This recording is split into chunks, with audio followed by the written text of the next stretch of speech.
what you're wanting Canadians to see as the smoking gun. If SNC-Lavalin had ended up in a remediation, okay, you'd have something. But guess what? They're going to trial. There's are you really serious? Are you trying to make Canadians make that kind of a link? If anyone wants to say that's not concerning to them, boy, oh boy, you're living in another reality than I occupy. It's time she had the chance to speak truth to the people. If members of the committee vote against having additional witnesses, they will be voting for a cover-up. For nearly 3 long hours, MPs sparred today over the SNC-Lavalin controversy. They were part of an emergency meeting to debate whether the Justice Committee should launch an investigation. At issue is whether former Attorney General Jody Wilson-Raybould was pressured to intervene in SNC-Lavalin's criminal case. Liberal MPs arrived to say they agree further study is required, but they submitted their own proposal for an investigation. And once the opposition heard it, sparks flew. The CBC's David Cochran was at that meeting all afternoon. My condolences, but thank you for joining us. I appreciate it. We watched it from here. So the expectation was not what we just described. The expectation was the opposition had submitted how they wanted the question to be framed, a list of, I think, 9 witnesses, but instead, the Liberals had their own motion. Yeah, the Conservatives had 9 witnesses, all the key players: Jody Wilson-Raybould, David Lametti, Jerry Butts from the Prime Minister's office, Katie Telford, the clerk of the Privy Council, his Quebec advisors. That all got preempted. What the Liberals came in with today was a motion with a much narrower initial list of witnesses, bringing it down to just 3 people: David Lametti, his Deputy Minister, Natalie Drouin, his Deputy Minister of Justice, and the Clerk of the Privy Council, Michael Wernick. All of them had contacted in advance to see if they were available and willing, and they all had said yes. The problem with getting to the issue of the SNC-Lavalin affair is really only Wernick had any direct role in this. Lametti was brought into Cabinet after the fact, and the Deputy Minister of Justice's name, this is the first we've heard of her in connection with this. They also wanted to have these people talk about the principle of how the Attorney General should conduct their affairs and deal with issues of privilege. This is not what the Conservatives and the New Democrats wanted to do. So the other part of what the Liberals proposed is that we'd start with these 3, and then we would have an in-camera discussion on Tuesday behind closed doors to talk about who else we would add. They say this is normal convention at the Justice Committee to do these things in camera, behind closed doors, in secret. But this has got such a political focus on it right now that was clearly not acceptable to the opposition, because you would essentially be starting a Justice Committee inquiry, investigation, examination, whatever you want to call it, into the SNC-Lavalin affair, the resignation of Jody Wilson-Raybould from Cabinet, without the key players on the list, including Jody Wilson-Raybould herself, who's the person everybody wants to hear from in this entire thing. Yeah, and how did the discussion around that play out? Because that was a main point of contention. Yeah, the Justice Committee likes to pride itself as being very nonpartisan, and that they've issued a lot of unanimous reports, and this is something they all prided themselves on and referenced off the top. That did not happen today.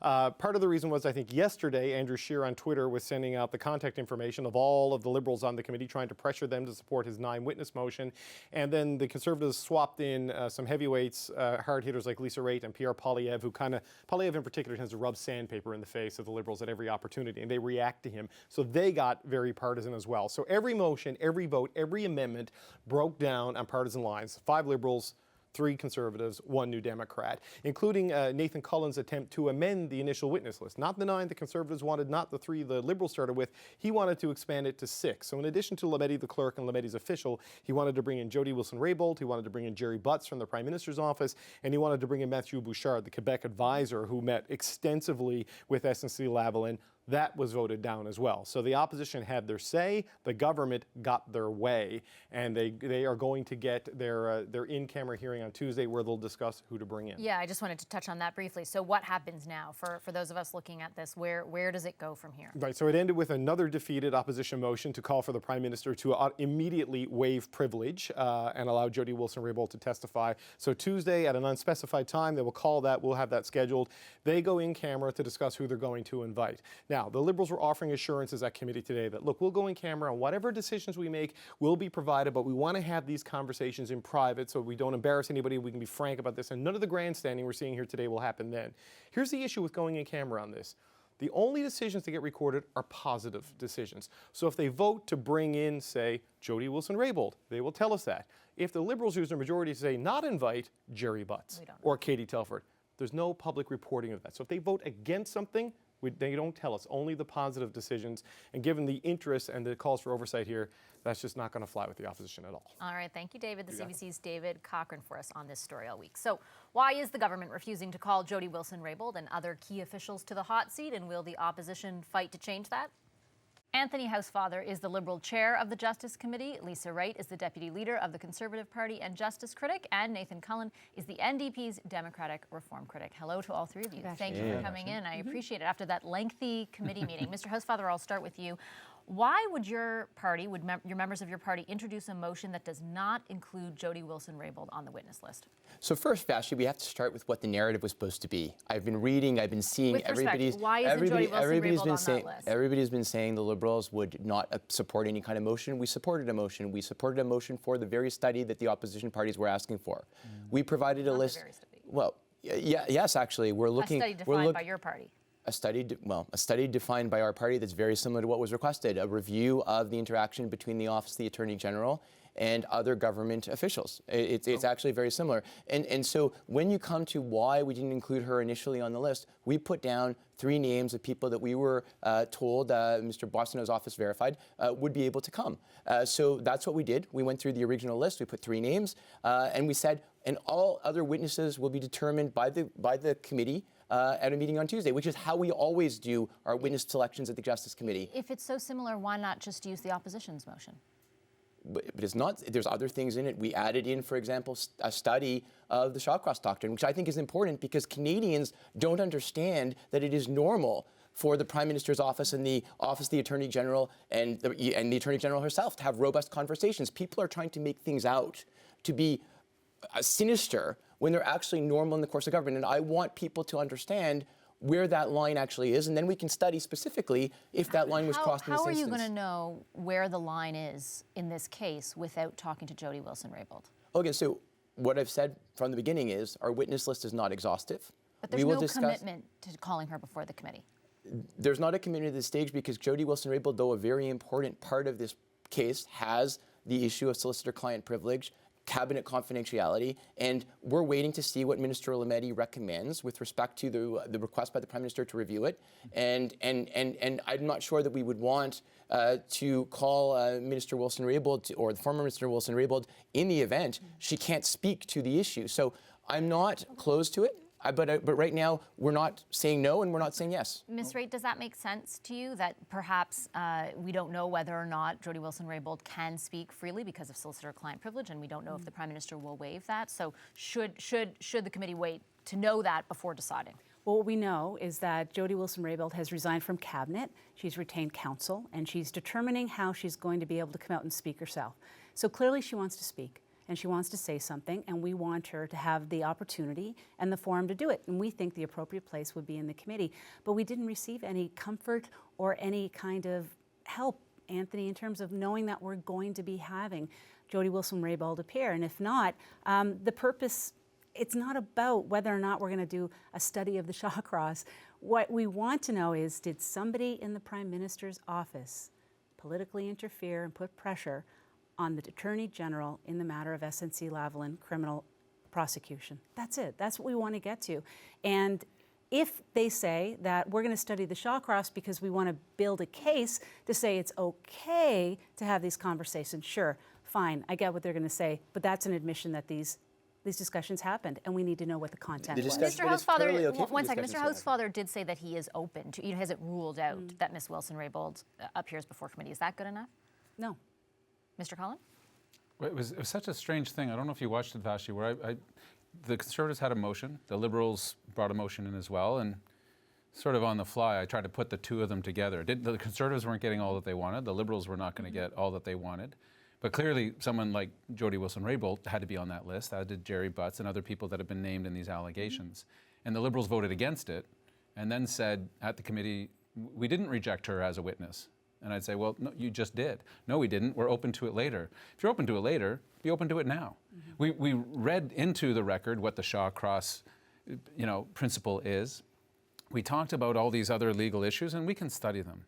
But to suggest that we go on some sort of farming expedition where we're going to study all these legal minutiae while ignoring the central thing that Canadians are asking us about, which is this very well-connected, multinational business that lobbied heavily into the Prime Minister's office for changes to the law, which they got, may have also lobbied the Prime Minister's office to get this plea deal so that they could continue bidding on lucrative government contracts.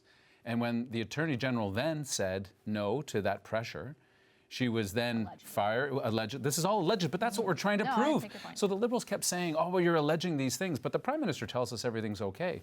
You saw the Prime Minister's press conference when Jody Wilson-Raybould was still in Cabinet, and he said, her presence in Cabinet is all the proof that you need to know that everything is fine. And the next morning, she quit Cabinet. So if the proof worked one way, doesn't the proof work the other? And Anthony had a very difficult job because there's a lot of heat in this kind of a conversation, a lot on the line in an election year and all the rest. But what Canadians need to understand is that the separation between those powers of the politicians and the independence of the solicitor's office and the courts to do what they have to do has to be maintained. And right now, in this case and the Mark Norman case, the former Vice Admiral, that is being threatened. We have sitting judges in Canada looking at the government and saying, so much for the separation of powers. This should disturb us because these are some fundamental things that Canadians hold dear. Mr. Housefather, does it disturb you? Well, first of all, I challenge again the premise that there is an issue here in the Norman case. I think that the judge's recognition in the Norman case is one thing, but the idea that we in Canada right now are having somehow a Prime Minister and a Prime Minister's office that are interfering constantly in matters of justice. It's not true. Yeah, we don't know that. There are two allegations. I agree. There are allegations out there in a couple of instances, and I grant that. But again, the allegations are not proven, and in fact, they're completely belying the whole nature of the current government, which has generally been perceived over the last several years to have had a Minister of Justice who was not interfering and was actually allowing prosecutors to do their job. So until the story came out that she quit because of the opposite. But again, so let's look again at the question. Mr. Cullen raised the fact that she was fired.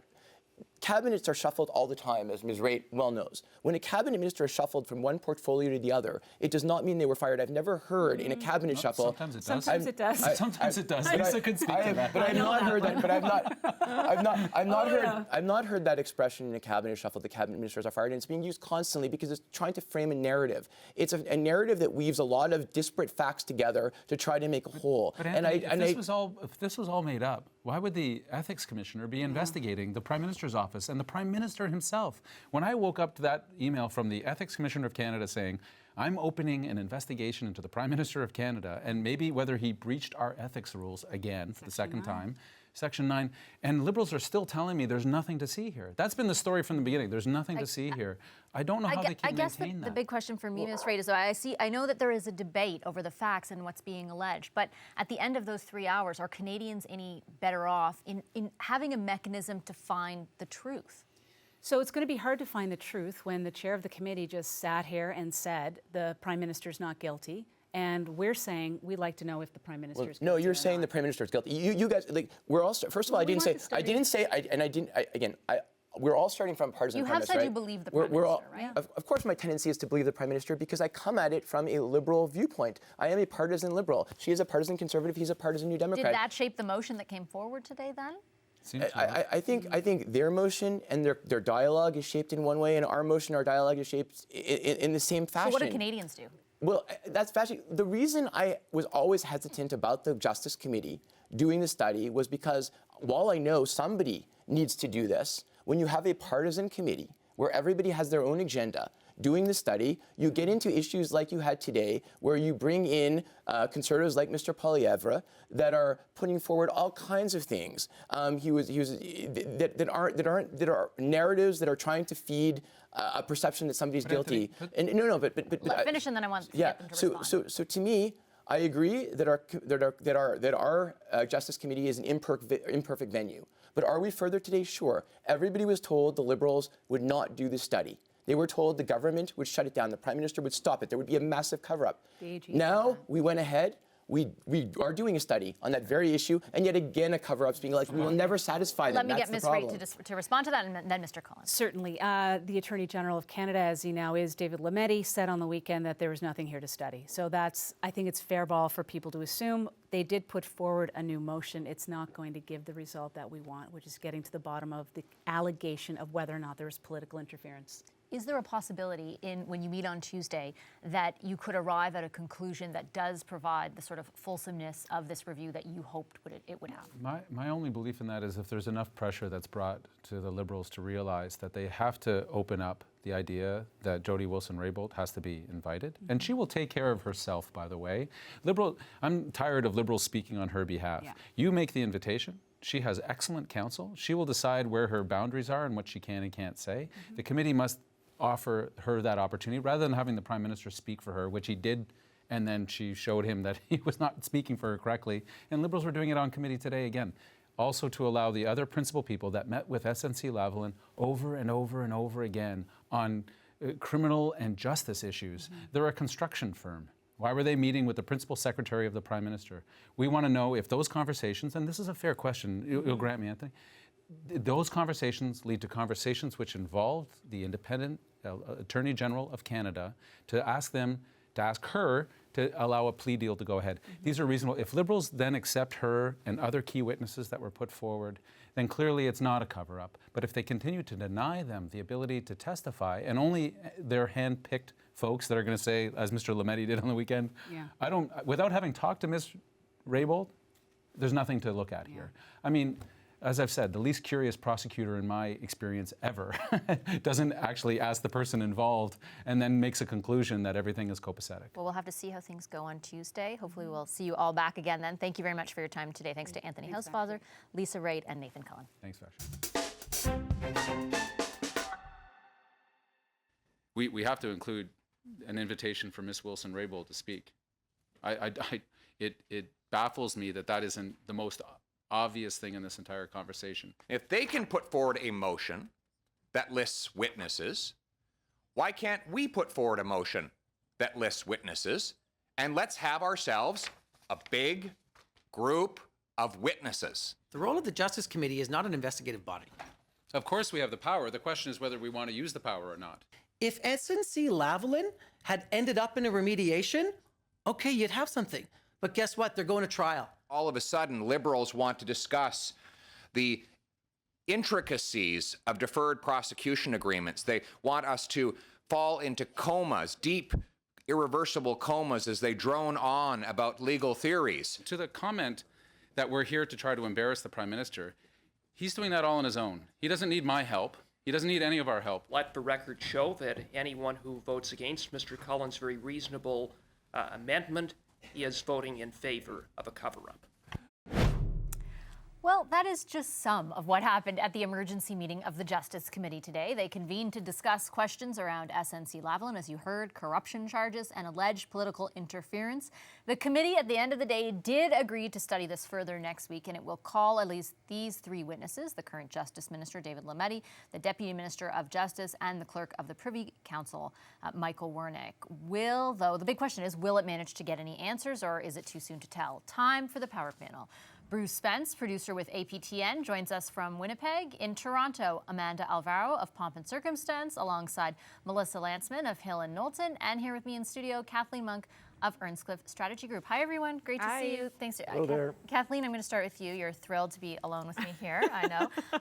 So it's not quite that simple. Basically, the opposition put forward a motion where they wanted a certain number of, they had 9 witnesses that included the big one, Jody Wilson-Raybould. The Liberals put forward a motion that obviously went through because they hold a majority, that limits it sort of to those 3 people, and then they said they'll discuss in camera next Tuesday whether to include any more. Is that, I guess, adequate?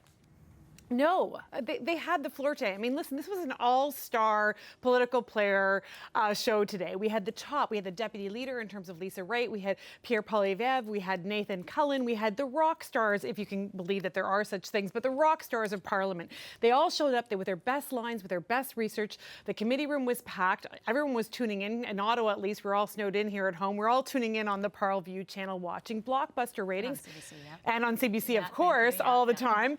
And The team with the home game advantage, the government, failed. How did they fail? Why? Because it would have been easier if they had just said yes to inviting Ms. Wilson-Raybould, if they had said yes to the request for people like Katie Telford, people like Gerald Butts to come to committee and to actually testify.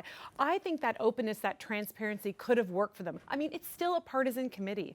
It's not an independent investigation. We talked about this yesterday on the show. I think a third-party independent investigation, that would actually get to the bottom of this. A partisan committee likely won't ever be able to do that. So for them, basically stonewalling, preventing these obvious witnesses from coming to committee and reporting, actually it just looks bad on the home team. It looks bad on the government. Bruce, do you think Canadians who are looking for answers are any closer to them after the 3-hour meeting today? I think they're looking for more answers than they've gotten in the last couple of days. And I think as long as the Liberals keep stonewalling, they're going to want more answers, and more answers are going to be forthcoming. This is a story that's not going to go away anytime soon.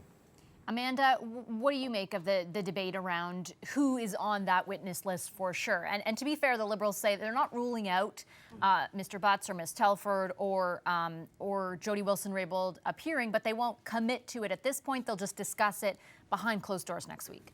Well, that's exactly it. But the problem is sort of the way Kathleen just articulated it. The opposition is making this into primetime reality TV. It's like, let's throw everything at this. This is a show. Let's create as many headlines as possible. Let's see how long they can last for, instead of dealing with the issue at hand. The Liberals didn't say that those witnesses would not be called at some point, nor did they say that there wasn't a look into some of these allegations, which is happening by the Ethics Commissioner, which we know. But they also know, and the reality and the facts, which seem to never prevail when the opposition talks about it, is the fact that Jody Wilson-Raybould cannot speak about this issue because she is still governed by client solicitor privilege. And the Prime Minister has so far refused to waive that. That's exactly. Right. So there are challenges and issues in place. What they did agree to was, let's look at the legal rules that govern how an Attorney General interacts with their political colleagues. Let's consider this over a period of time. God forbid we actually spend time and do this right. And we'll get to the point where we talk about further witnesses. That's actually what happened, despite our desire to turn this into Big Brother. Can I honestly ask you, though, do you think that is the main question that Canadians have? How an AG governs themselves, or is it, did the Prime Minister's office inappropriately intervene? But the Ethics Commissioner is dealing with that very allegation. That's what the Ethics Commissioner is dealing with. The Justice Committee is dealing with this issue, this mechanism between how an AG deals with their political colleagues. But the reason they're dealing with that is because that's how the Liberals design the parameters. For now. But I think that on an ongoing basis, like we said, despite the fact that opposition parties may state that those witnesses may never be called, that's just not the case. But they did vote against it, like, to be clear. Let me bring Amanda, let me bring Melissa in. Does Amanda have a point that they have not closed the door completely on bringing in those witnesses that the opposition say are very central to all of this? They had the opportunity today to put this to bed. And study this, and they failed with flying colors. If it walks like a duck and it talks like a duck, it's probably a cover-up, and that's what it's starting to look like. Yeah. It's starting to look like yeah. There are 5 members of this committee, a committee it's a government committee that's there to study potential government wrongdoing. This is the best case scenario for them, and they failed. Look. Bringing this to committee could have shut down this story, and instead it fuels it, and it's a problem for the Liberal brand. It's a complete sort of trifecta of hitting everything on the mark. It's a problem for the feminist creds. It's a problem for a government that said that it would never bring forward omnibus legislation, and it's a problem the Canadians don't know. That this government has potentially done something wrong, and they've left more questions on the table than answers. Kathleen, is it possible, though, to still get some answers? I mean, given that the parameters the scope will be debated, discussed, et cetera, on Tuesday. Behind closed doors, I will point out. Yeah, not the answers that Canadians want. And just to respond to Amanda, they consistently voted against So she's talking about some airy-fairy world in the future where they may, in fact, invite Jody Wilson-Raybould or other relevant witnesses from the Prime Minister's office. But the point is, the committee, the Liberals on the committee consistently voted against that today. So they had their opportunity, Amanda, and they had an opportunity to shut it down in what I still think would be an easier forum than an independent investigation, an independent forum. And they didn't take it, as Melissa said. You know, and also it was pointed out repeatedly in committee today that the reason, because of the amount of attention that has been put to this, not just by opposition, Amanda, but actually by media, by interested Canadians who are engaging in this story, from Indigenous communities across the country who are watching this. Let's not forget that this story did not begin with today's committee hearing. Exactly. It began with a very large And it certainly is not going to end newspaper. Of course not. And people are hearing about it down on street level. And when Jody Wilson-Raybould is involved, and people are starting to understand that this is an Indigenous woman who is probably the most powerful cabinet minister next to the Prime Minister involved in something like this, and she gets involved in some kind of high-level politics with some big company, SNC-Lavalin, who has been banned in countries for corruption, and now she stood in the way of that, and she issues a release that says, I wanted to change things and do politics differently. Well, those words are pregnant with meaning, you know, and it's going to, every time she steps out of a car in Ottawa or in downtown Vancouver or goes home for the weekend, there's going to be attention on her, and people are going to hear more and more and more about this. This is a huge story. It's not going to go away, committee or not, and when Parliament opens again in a few days, it's going to be right up there.